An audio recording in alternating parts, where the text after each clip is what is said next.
magnifique, mais un peu problématique. La politique, comme ci, comme ça. L'information, comme ci, comme ça. La précision, comme ci, comme ça.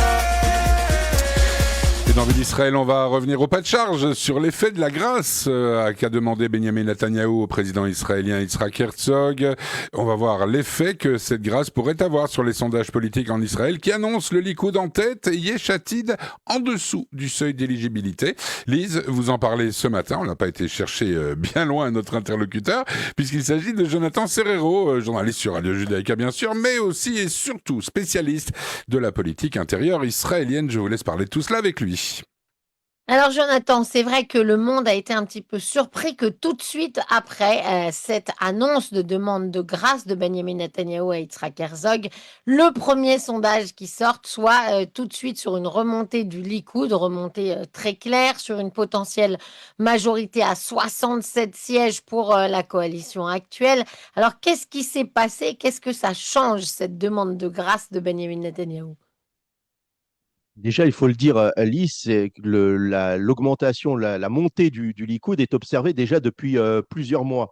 La formule est simple pour Benyamin Netanyahou. Plus Benyamin Netanyahou élimine des terroristes dans la bande de Gaza, plus Benyamin Netanyahou s'occupe de s'attaquer à l'appareil judiciaire, plus le Likoud augmente dans les sondages et la coalition majoritaire en bénéficie aussi.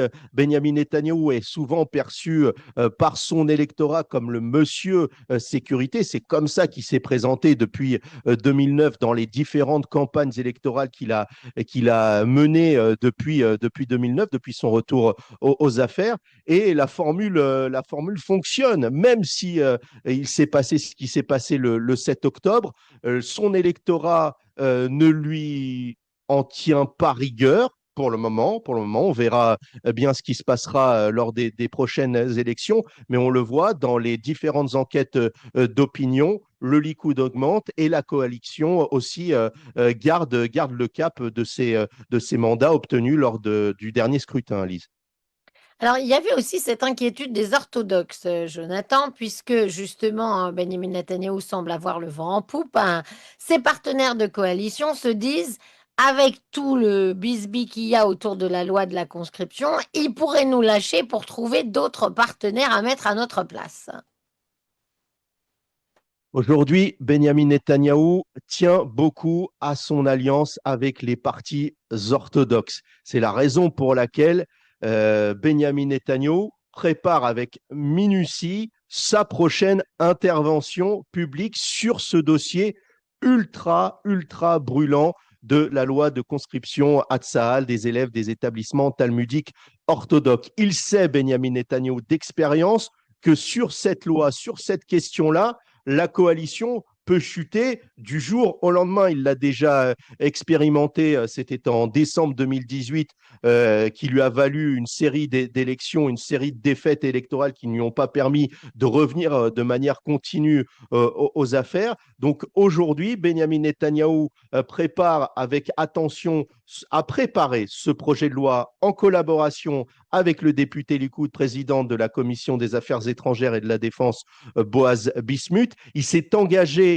à enrôler 10 000 étudiants orthodoxes au sein de Tsahal pour aussi faire plaisir à une autre partie de l'électorat sioniste religieux qui prend de l'importance au sein même du Likoud, puisque Benjamin Netanyahou aussi ambitionne de siphonner des voix à Bezalel Smotrich, mais aussi à Itamar Ben-Gvir lors des prochaines élections. Donc, Benjamin Netanyahou a une alliance, je dirais, quasi naturelle et vitale pour lui avec les partis orthodoxes. Et je pense que de leur côté, les partis orthodoxes n'ont pas à s'inquiéter outre mesure de la fidélité du Premier ministre envers eux.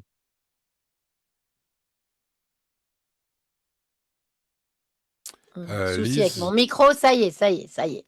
Donc, autre surprise de ce sondage, le retour de Naftali Bennett avec son parti 2026.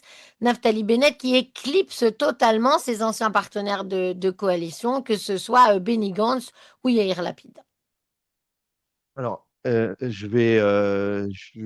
vous me permettez, Lise, permettez-moi de m'interroger sur le niveau de popularité de Naftali Bennett. Pourquoi je vous dis ça? Car les anciens sondages, lors des différentes campagnes, donnaient à Naftali Bennett des scores à deux chiffres. Et finalement, Naftali Bennett s'est retrouvé avec des scores assez faméliques qui lui ont permis d'accéder au pouvoir, aux plus hautes fonctions de l'État d'Israël. Depuis le 7 octobre, on ne sait pas quelles sont les positions tenues et défendues par Naftali Bennett. Naftali Bennett a mis aussi du temps à réagir sur la question de la grâce. Naftali Bennett est perçu comme une personnalité de droite, mais aussi une personnalité de gauche ou une personnalité du centre. Pour le moment, nous ne savons pas quelle est la colonne vertébrale idéologique de Naftali Bennett. Certains commentateurs avisés de la vie politique israélienne affirment que Naftali Bennett pourrait faire équipe, collaborer avec Benjamin Netanyahou lors de la prochaine mandature. On verra ce que cela donnera lors des prochaines élections et quel sera le score de Naftali Bennett. Oui, on en reparlera sur cette antenne. Merci beaucoup, Jonathan Serrero, pour cette analyse qui au moins clarifie les choses. Merci à vous.